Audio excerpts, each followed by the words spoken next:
وهدى ورحمة للمؤمنين. اعوذ باللہ من الشیطان الرجیم، بسم اللہ الرحمن الرحیم۔ آیت نمبر 97۔ آیت میں اب کعبہ کی، بیت اللہ کی کچھ باتیں بتا رہے ہیں اللہ تعالیٰ۔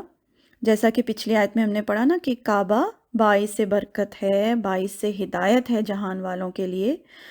فیہ آیاتم بیناتم، اس میں نشانیاں ہیں، بینات ہیں، کھلی کھلی اللہ تعالیٰ کی نشانیاں ہیں کعبہ میں۔ مقام ابراہیم، مقام ابراہیم ہے۔ آپ لوگوں میں سے جو لوگ بھی حج اور عمرہ کرنے گئے ہوں گے، آپ نے دیکھا ہوگا وہاں پر کعبہ کے پاس گولڈن رنگ کا ایک انہوں نے وہ رکھا ہوا ہے، جالیاں لگی ہوئی ہیں جس کو مقام ابراہیم کہا جاتا ہے۔ اس میں وہ پتھر موجود ہے جس پر کھڑے ہو کے حضرت ابراہیم علیہ السلام نے کعبہ کی تعمیر کی تھی۔ ایک بہت بڑا اللہ تعالیٰ کا معجزہ ہے، واضح نشانیاں ہیں دیکھنے کو جو ملتی ہیں کہ جس پتھر پہ کھڑے ہو کے حضرت ابراہیم نے کعبہ کی تعمیر کی تھی، اس پتھر پر نشان ہیں ان کے پاؤں مبارک کے۔ اور پھر اللہ تعالیٰ نے رہتی دنیا کے لیے وہ نشان جو ہیں وہ قائم رکھے ہیں۔ ہم لوگ جا کے اب ان کو دیکھ سکتے ہیں، ان کے قدموں کے نشان کو۔ تو اللہ کہتے ہیں وہاں تو واضح نشانیاں ہیں۔ وَمَن دَخَلَهُ، اور جو کوئی داخل ہو اس میں، کَانَ آمِنًا، ہو گیا امن والا، امن کی جگہ ہے، سکون کی جگہ ہے۔ جو بھی اس میں داخل ہو گیا وہ امن پا گیا۔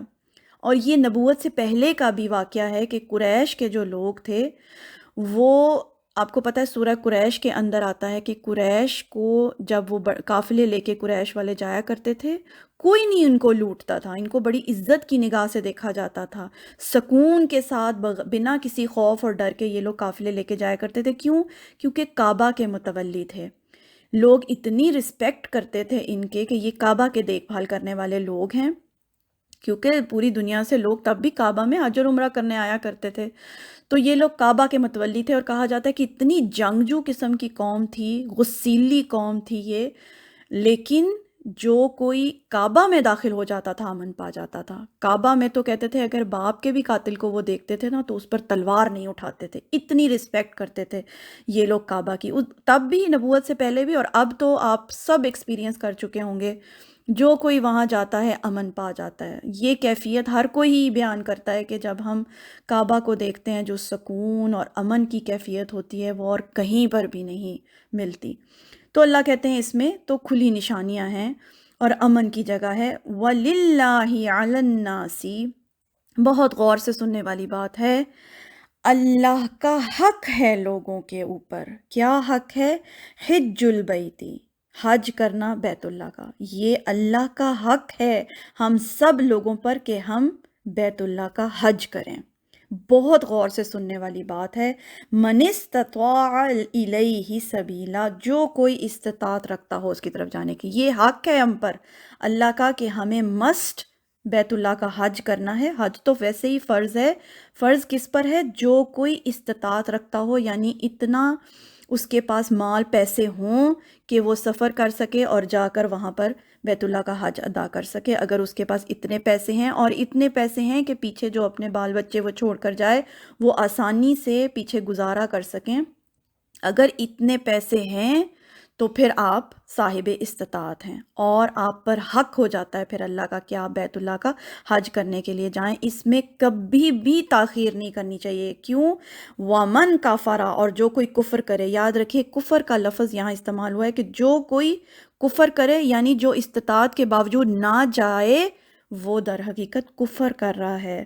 فَإِنَّ اللَّهَ، تو بے شک اللہ، غَنِيٌّ عَنِ الْعَالَمِينَ، اللہ بے پرواہ ہے تمام جہان والوں سے، اس کو کوئی ضرورت نہیں ہے کہ اس کے گھر کی طرف کوئی آئے۔ یہ تو ہماری اپنی طلب، کوشش، شوق، محبت اور جذبہ ہوتا ہے، ورنہ وہ تو جہان والوں سے جو ہے بے نیاز ہے، بے پرواہ ہے۔ نمازیں، روزے، حج، زکاتیں یہ ہم اپنے لیے کرتے ہیں، اللہ کو ان چیزوں کی ضرورت نہیں ہے۔ تو میں نے تو دیکھا ہے کہ لوگ بڑھاپے تک انتظار کرتے رہتے ہیں، بے شک استطاعت ہوتی ہے مگر اپنے دنیا کے کام ہی نپٹاتے رہتے ہیں۔ کبھی یہ غلطی نہیں کرنی چاہیے۔ وہ ایک محاورہ ہے نا، جہاں چاہ وہاں راہ۔ اگر محبت ہے، جانا چاہتے ہیں، جذبہ ہے، شوق ہے، تو یہ کام پہلی فرصت میں کر لیجئے۔ کیونکہ کل کسی نے نہیں دیکھا کہ کل ہماری زندگی میں آئے گا بھی یا نہیں۔ ہر انسان جس کے پاس اتنے پیسے ہیں کہ وہ بیت اللہ کا حج کر سکے اور وہ نہیں کر رہا، تاخیر کر رہا ہے جان بوجھ کر، تو وہ کفر کر رہا ہے یہاں اس آیت کی روشنی میں۔ تو اللہ تعالیٰ ہم سب کو توفیق عطا فرمائے، آمین ثم آمین۔ سبحانک اللہم و بحمدک، اشہد ان لا الہ الا انت، استغفرک و اتوب الیک۔